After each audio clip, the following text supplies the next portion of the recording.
There are three main problems when it comes to gait. Number one, lack of comprehension. Gait is a very detailed and complex topic, and a lot of us just don't have the knowledge as well as we should. Number two, with the knowledge that we do have, a lot of us struggle to put it into action, right? We struggle to convert that knowledge into something that makes us into a better clinician, something that allows us to assess motion better, right? And number three is a lot of us neglect the power of gait. And what I mean is when you start to understand what it's truly showing you, it helps you assess motion, it helps you prescribe exercises, and it helps you just become more of that movement expert that a lot of us are looking to be. So in this video, those problems are exactly what we're going to address and give you the solutions by teaching you more of a categorical approach to your gait comprehension. So the problem lies in the detail. And what I mean is when you learn gait, there's so much information that you're bombarded with and you just keep diving deeper and deeper, but you forget to take a step back. Tony Robbins says complexity is the enemy, and this is a complex subject. So the only way that you can actually start to master it is remove yourself from the detail for a second, come on back, and you need to start to categorize these things, because when you start to understand the different categories, that's when you reach that mastery level. So the first categories we need to understand are the movement clusters. These are synonymous, interchangeable terms that we can use to understand the biases of the human body. The two categories are external rotation and internal rotation. And under each one, we have associated motions. So external rotation is always going to be coupled with flexion, abduction, plantar flexion, and supination. Conversely, internal rotation will always be coupled with extension, adduction, dorsiflexion, and pronation. So this means that if I say that patient has a pronated foot, we are also saying that they're going to have an internally rotated femur. Conversely, if I say that person has an externally rotated femur, chances are they're going to have a supinated foot. We can use our movement clusters to simplify gait. We're going to break down our gait into three main stance phases. Those are early, mid, and late. I can also say ER, IR, ER.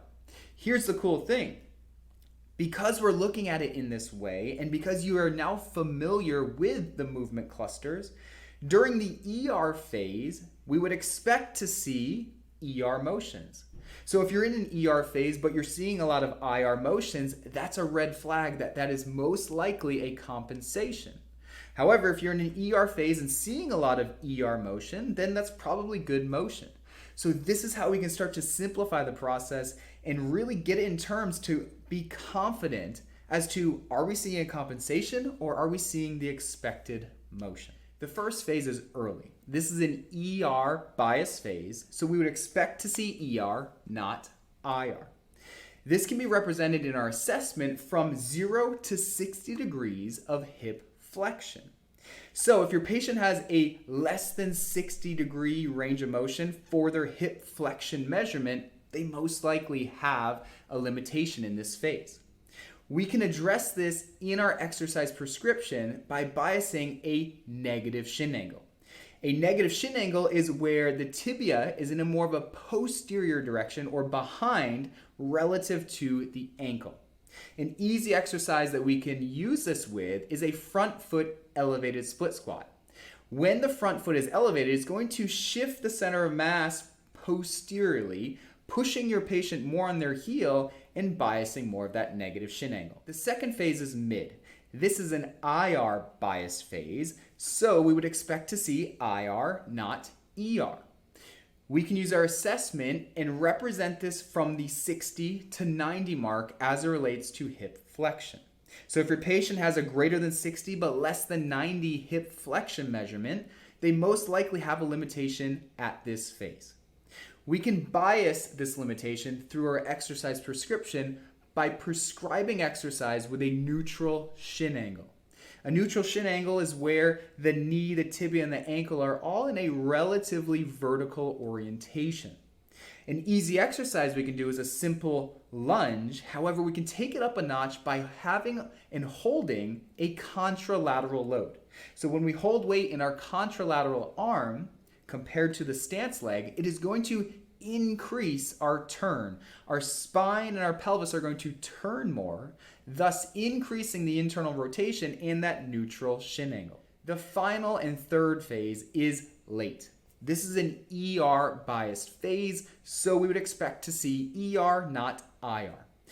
Our assessment can be represented through that 90 to 120 mark. So if your patient has a greater than 90 but less than 120, they probably have a limitation in the late stance phase.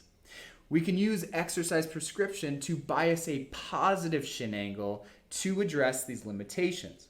A positive shin angle is where the tibia translates forward and is in front relative to the ankle. A way that we can put this into an exercise is a heels elevated split squat. So what you'll do is you'll get your slant board, we're going to elevate the heel, and then we can have a ipsilateral load. When you have an ipsilateral load, it's going to delay or yield the amount of turn. So since we are turning less towards the stance leg, we're going to bias more ER. Additionally, the slant board is going to help push the knee forward and give you more of that ER bias that we're looking for.